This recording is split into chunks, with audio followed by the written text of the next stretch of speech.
and LT. Previous slide 1 of 8 and next slide in GT. Ruben Urbina. Jessica Newburn saw his text appear just as she turned on her phone that fall morning at 5:54. And with the message came relief. Her best friend was still alive. "I don't know whether I should thank you or hate you for getting my brother," wrote Ruben Urbina, a floppy-haired honor roll student who, at 15, was so slight that he looked more like a middle schooler. The night before, on Sept. 14, Ruben had attempted to hang himself, and now he was trying to describe it to Jessica. "I'm just more worried about the experience I felt before I was about to pass out," he continued. "I never felt anything like that. I was in the most panic state ever." The two lived in the same Northern Virginia townhouse complex, just 12 doors down from each other. They'd met 2 years earlier attending Pace West, a Prince William County school that helps kids with emotional disabilities, and they'd bonded over the torment that led them there: anxiety, depression, self-harm, at a time when American teenagers are killing themselves at historic rates with nooses, pills and, increasingly, guns. They became essential to each other's survival. Ruben, a sophomore, had especially struggled in the 3 weeks since their return to school from summer break. Jessica, a junior, spotted cuts on his arm and confronted him, but he wouldn't talk about it. Right before he tried to hang himself, they had a fight and he lashed out, insisting in a series of texts that he didn't want to see her anymore. Amid the anger, though, he also voiced his despair. "I've had all these thoughts pile up in my head now that I can't even think anymore," Ruben wrote. "I want it to stop." "Are you okay?" responded Jessica, 16, because she knew where those thoughts could take him. He had nearly ended his own life with pills several weeks earlier. "Don't do anything stupid." She sent him a silly meme of a fat guy sitting on a bench next to the title, "Breaking Benches," a play on the TV show Breaking Bad. She'd used it before to make him feel better when he needed it most.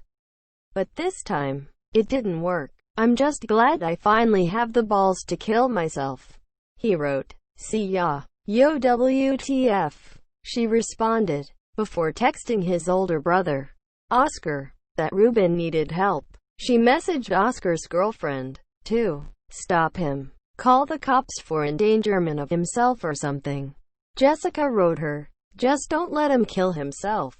Ruben's 18-year-old sibling rushed home and sprinted upstairs, screaming and slamming on his brother's locked door until the boy opened it, crying. Oscar, whose girlfriend assured Jessica that they'd made it in time, couldn't find whatever Ruben had strung around his throat.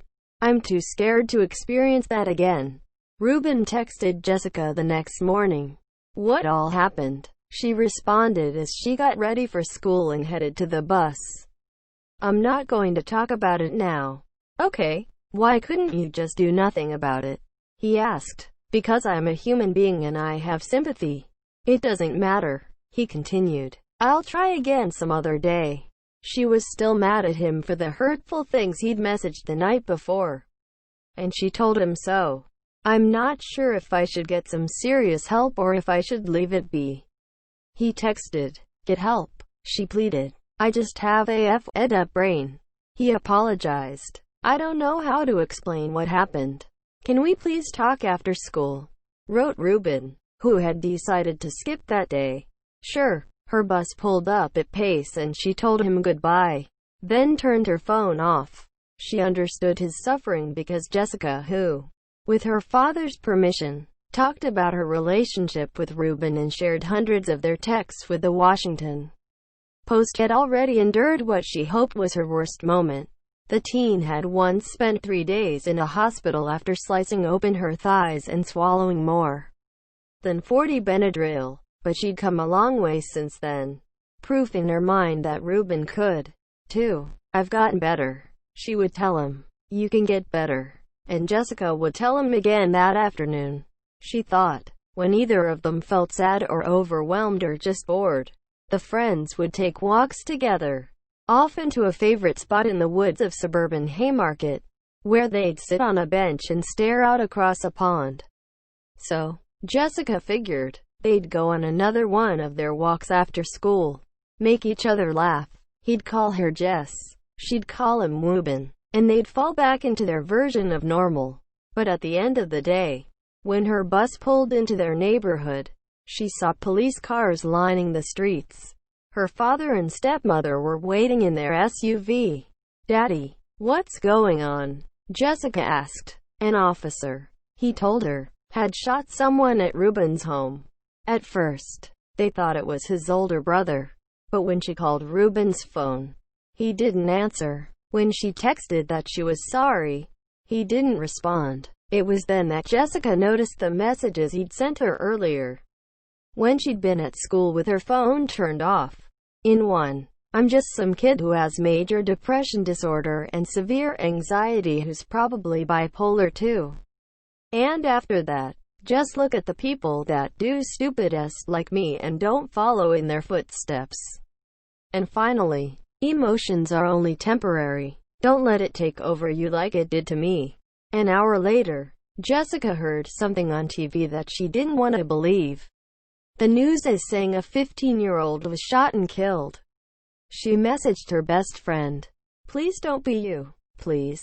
Just before 11 that morning of Sept. 15. Oscar had woken up to his mother's screams. Ruben was outside, she said. He had a knife. By then, he'd already dialed 911. Calmly, police said. Ruben told the Prince William County operator that he had a bomb strapped to his chest. Even though he didn't, he insisted he was holding his mother hostage. Even though he wasn't, he warned he had blades and suggested he might get a gun. Even though he couldn't, he claimed. Investigators said that he did not want to live anymore. Then he hung up. Moments later, Oscar and his girlfriend found Ruben in the garage, wielding a 3-foot-long crowbar. "I called the police," Ruben said, "so they can kill me." The ligature marks on his neck from the night before were still raw. "Everything's okay," Oscar said, trying to convince his brother that whatever he was feeling would pass, just as it had before. Both boys, the family said in interviews, had long contended with suicidal thoughts, undergoing years of therapy and taking antidepressants. It was Oscar, though, who had always been the violent one, getting into bloody fights, even serving time in jail.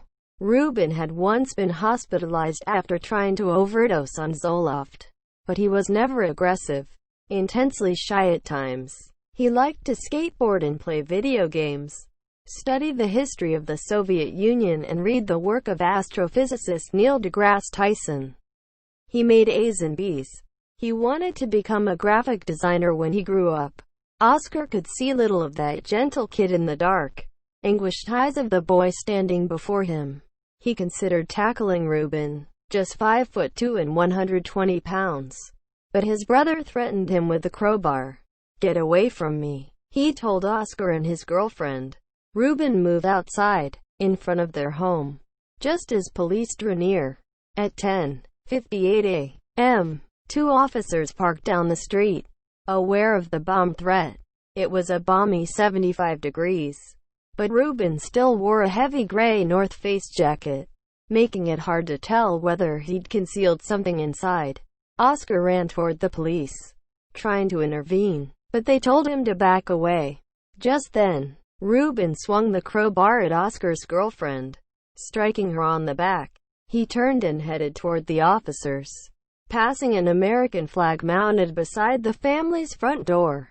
Ruben, still 10 months shy of being eligible for a driver's license, raised the crowbar with both hands.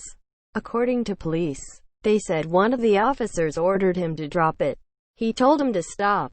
Ruben kept coming. The officer fired 2 rounds, and the teenager collapsed. The mourners filed toward the funeral home's white double doors, some of them in black suits or dresses and others in orange t-shirts, because that was Ruben's favorite color. As they passed, a woman handed out copies of an open letter that Ruben's father, Oscar Urbina, had written to Officer Robert Joyce. the 7-year veteran of the police force who shot his son. A letter of forgiveness, it was titled, but most of what came next was laced with fury. Regardless of the circumstances surrounding my child's death, he didn't do anything wrong. You did, wrote Urbina, who'd been traveling when Ruben was killed. The difference between you and us is that you are guilty. Our baby is innocent. Urbina contended that the officer, who didn't respond to a request for comment, should have used a taser or pepper spray to stop Ruben. His older boy, Oscar, agreed, but he also believed the encounter ended exactly the way his brother intended it to. Already, Prince William County Commonwealth's attorney Paul B. Ebert had concluded the shooting was justified because, he said, Ruben was ready, willing and able to inflict death or serious bodily harm upon the responding officers. Ebert said he considered it a classic suicide by cop, the only one involving a juvenile he could remember in his 52-year career as a prosecutor. You wouldn't think a young person would want to commit suicide by cop, Ebert said. He had to be thoughtful, extremely premeditated. Ruben's death wasn't officially counted as a suicide, because he didn't pull the trigger, but its unusual and public nature drew national headlines and rare attention to one teenage's apparent effort to end his own life. On average, one child under the age of 18 committed suicide every 6 hours last year, according to a post-review of new data released Dec. 21 by the Centers for Disease Control and Prevention. Nearly half of those children died from hanging, strangulation or suffocation, while 41% used guns. The total number 533 was the largest in at least a decade, nearly doubling over that period. 7 of them were 9 years old. Those who study youth suicide and seek to curb its continued surge focus on prevention. Evidence shows, according to the CDC, that teenagers are more likely to act on impulse if they have quick access to lethal means, particularly powerful drugs or loaded firearms. Just as important, experts say, is effectively treating kids' underlying mental illness. And it was this point that had lingered in the mind of Ruben's mother, Rosaura Urbina. After he was killed, her son had already tried and failed to overdose and to hang himself. And they didn't have a gun in their home. But Ruben, she realized, had devised a different way to access lethal means. She believed the officer used unnecessary force.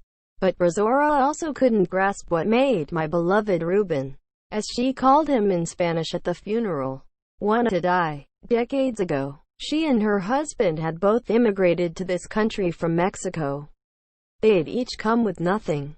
But the couple, now U.S. citizens, said they'd done the best they could for their troubled American-born teens. Oscar, 55, worked as a Verizon technician and Rosaura, 43, as a McDonald's manager, and together, they saved enough money to move from a mobile home in Fairfax County to their own neatly furnished 3-bedroom townhouse in Haymarket. After Ruben's killing, though, Rosaura couldn't help but question the choices they'd made. He had never showed signs of depression before the move. So what if they had never left? What if they'd let him stop taking his antipsychotic medication after he'd complained that it disrupted his moods? Were his exemplary grades a false indicator that his mind had finally quieted? Should they have taken him to the hospital that night, after he tried to hang himself, instead of waiting? She'd woken up early the next morning and called Ruben's psychiatrist for guidance. Someone in the doctor's office said they couldn't get her son in that day, so she should take him to the emergency room. And that was her plan. Even after Ruben had come downstairs and shared fried eggs and bacon with her. "Are you okay?" she'd asked. "I'm fine," he'd said. Minutes later, after he got the knife, she learned that he'd called the police. Rosaura was relieved. They would calm him down, she thought, with the officers en route, and her older son trying to comfort Ruben in the garage. She dashed back inside to get ready to take him to the hospital. Then, as Rosora changed clothes in her bedroom, she heard two pops. A police spokesman declined to discuss what Rosora said happened next. When she ran outside to find Ruben dead on the ground, she asked Joyce why he'd shot her son. And this, she recalled, was the officer's response. Because he asked me for it. Jessica stood in the shade of a tall granite slab, just behind a maroon tent where dozens of people had crowded around Ruben's urn at the cemetery. She clutched a box of tissues in her hands, and from a string around her neck hung a beaded bracelet Ruben had brought her back from his summer trip to Mexico. She dressed in an orange t-shirt for him, and on her left wrist she wore an orange band. "We are Ruben," read an inscription along the outside, when a teacher had given it to her at school that morning. Jessica sunk to the hallway floor and wept. Amid the swell of grief, guilt had also begun to flicker in her mind. Jessica knew Ruben had a crush on her, and the teen wondered if maybe she could have said something to him that would have changed the course he took. But she knew, too, that there wasn't always an answer, that sometimes people her age, or any age, wanted to die for inexplicable reasons. Jessica never could articulate why she'd attempted suicide that one night in 8th grade, or why she'd felt so unhappy in the months before it. Her life was great, she said. She had friends, loving parents, good grades, but none of it seemed to matter at the time. Only after weathering months of failed group therapy and ineffective medications, damaging misdiagnosis, and an unaccommodating insurer, did she at last begin to find a sense of calm. The move in 9th grade to Pace, with its small classrooms and patient approach, had also helped, and so had Ruben. He knew how to soothe her when she had panic attacks. "It's just in your head," he would say until she believed him. He also knew how to make her laugh, especially the time he posted a picture of himself on Instagram, posing just like a female friend of theirs always did. Eyes closed, head cocked, hand beneath his chin, a crown of digital flowers wrapped around his head.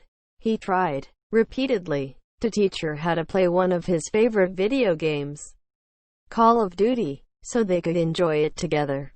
"There's so many buttons on the controller," she'd complain. Most of all, Jessica cherished their walks, the one when, after a rainstorm, he gave her a piggyback ride through the mud and nearly dropped her. And after that, when they came upon a big black snake and she screamed, and he thought it was hilarious. And in June, when they found a baby bird on the ground and brought it back, warmed it with a heating pad and fed it mushy dog treats, then took it to a wildlife center and ended their perfect day with burritos from Moe's Southwest Grill. Even after she knew Ruben was dead, Jessica texted his number. She messaged once that she was releasing an orange balloon into the sky for him. Later, she sent a collection of his favorite emoji: a taco, a hammer and sickle, an Easter Island head. "I miss you," she wrote. "I wish you were here." One after another, the local TV reporters had knocked at the Urbina family's front door, asking for comment. So again and again Ruben's father went outside and gave them one. "We just don't know how we are going to survive this," he said. "My kid was taken from us for no reason at all," he said. Urbina still didn't know the precise details, because he couldn't stand to hear them. But he remained convinced that his son should still be alive. In their living room, he and 18-year-old Oscar talked of how it had come to this. "You and I know the medicine is not an issue," Urbina said, referring to Ruben's antipsychotics. "The thing is, I don't know that," Oscar said. His father couldn't be swayed. "It's irrelevant whether he was in a state of mind," Urbina said, arguing that the officer should have simply subdued Ruben. The teen, he believed, was too small to pose a real threat. For Oscar, the answer wasn't that simple. "I can't help but, try to find someone to blame," he said. "Should I blame me? Should I blame my parents? Should I blame the officer? I don't know who, because I just feel like so many things went wrong that we could have done better." He struggled to understand what had incited Ruben that morning. Most of all because his younger brother had sent him a funny video game meme of Mario's head atop a futuristic warrior's body just 81 minutes before the shooting. Oscar told his dad he knew the family didn't want to focus on Ruben's depression. "That's not the issue," Urbina said, "but you have to realize that is the issue, because that's why that happened. No, the issue is the decision that the guy made," Urbina said of the officer. Something good, though, needed to come from Ruben's death. His brother maintained people needed to pay more attention to kids struggling with mental illness. And maybe this would help. "Although somebody may seem like they're doing good, I know you don't want it to be about that," Oscar said. "But no matter how good they may, it's totally irrelevant," his dad interjected, "because whatever the case, he had the help. I know he had the help. But no matter how much help, how many rehabs have I, how many places have I been?" "I know," Urbina began. Oscar cut him off. "Let me talk. I've had help. I've been okay. Some points I've had where I've been okay for a long time," he said, then pointed at his head. "But that doesn't change what's up here." Ruben had used almost those same words the night he'd tried to hang himself. He couldn't bear the anxiety anymore. Ruben told his brother, "The unyielding depression. It's too much." Quote,